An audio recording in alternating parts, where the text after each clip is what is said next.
আসছে রোজা আর এই রোজা উপলক্ষে সবথেকে সুস্বাদু একটা আলুর চপ শিখে নিন, যা অন্য যেকোনো আলুর চপ থেকে ভেরি স্পেশাল। আলুর চপ বানান এমন করে যা খেয়ে সবাই প্রশংসা করে। আসসালামু আলাইকুম viewers, welcome to healthy home cooking. আজ নিয়ে আসছি স্পেশাল আলুর চপ। প্রথমে চুলায় একটি প্যান বসিয়ে এখানে আমি 3 টেবিল চামচ পরিমাণ মতো রান্নার তেল দিয়েছি। করেছি 1 কাপ পেঁয়াজ কুচি। পেঁয়াজটা বেরেস্তা হয়ে যাওয়ার পর অর্ধেক বেরেস্তা উঠিয়ে রেখেছি।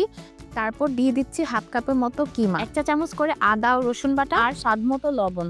তারপর 1/4 চা চামচ করে গুঁড়া মশলা দিয়ে দিয়েছি, মরিচ, হলুদ, ধনিয়া আর ভাজা জিরার গুঁড়া। তারপর সবগুলো উপকরণ খুব ভালোভাবে মিক্সড করে ঢাকনা দিয়ে ঢেকে অল্প জালে এই পুরটাকে রেডি করে নিতে হবে।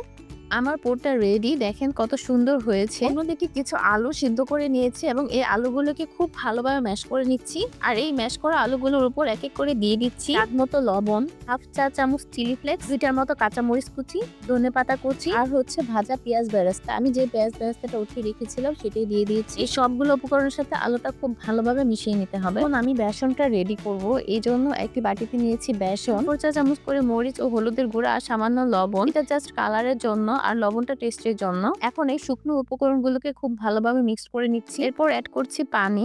পানিটা দিয়ে এটাকে খুব ভালোভাবে মিক্সড করে নিয়ে একটা ব্যাটার তৈরি করে নিতে হবে। বেসনটা যদি নতুন হয় তাহলে সরাসরি আপনি ব্যাটারটা তৈরি করে নেবেন, আর যদি পুরাতন হয় তাহলে অবশ্যই একটু চেলে নেবেন, তা না হলে ব্যাটারটা তৈরি করার সময় একটু দানা দানা ভাব থেকে যায়। বেসনের ঘনত্বটা ঠিক এমন হবে। চলে যাচ্ছে মূল প্রসেসে।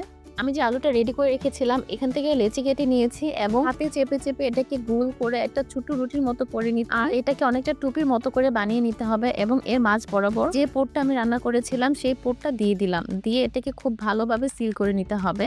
আর এভাবে আমার চপটা বানানো হয়ে গেছে। এভাবে আমি প্রতিটা চপ রেডি করে নিচ্ছি। আপনাদের বোঝার সুবিধার্থে আমি আরেকটা চপ রেডি করে আপনাদের দেখাচ্ছি। এভাবে আমি একটা গোল গোল রুটির মতো করে নিয়ে এর মাঝখানে দিয়ে এটাকে খুব ভালোভাবে সিল করে নিলেই হয়ে যাবে আলুর চপ। এখন নতুন আলুর সময়, আর এই নতুন আলু দিয়ে আলুর চপ অনেক বেশি টেস্টি হয়। আপনারা অবশ্যই একবার বানিয়ে দেখবেন।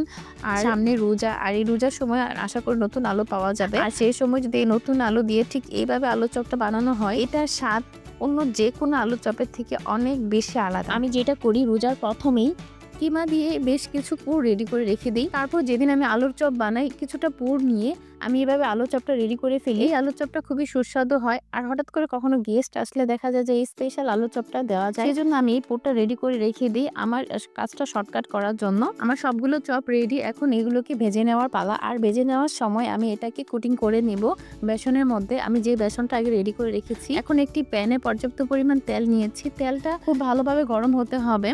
মিডিয়াম আঁচে প্রতিটা চপ আমি ভেজে নিচ্ছি। দেখেন প্রতিটা চপ কত সুন্দর ভাজা হয়েছে আর কালারটা খুবই সুন্দর আসছে। বাহিরে কিনা চপের থেকে অনেক বেশি টেস্টি এই চপটা, আর অনেক বেশি স্পেশাল হয়। আপনারা অবশ্যই একবার হলে ট্রাই করবেন। আর অনেকে হয়তো এভাবে চপটা বানিয়ে থাকেন। আমি একটা চপ কেটে আপনাদের দেখাচ্ছি। দেখেন ভিতরটা কতটা সুন্দর হয়েছে, উপরটা ক্রিসপি আর ভিতরে আলুটা তো খুবই নরম থাকে, আর এই পুরটা খুবই জুসি। আমার আজকের ভিডিওটা আপনাদের কাছে ভালো লাগলে অবশ্যই লাইক, কমেন্ট, শেয়ার করে পাশে থাকবেন। Thanks for watching my video. Allah Hafiz.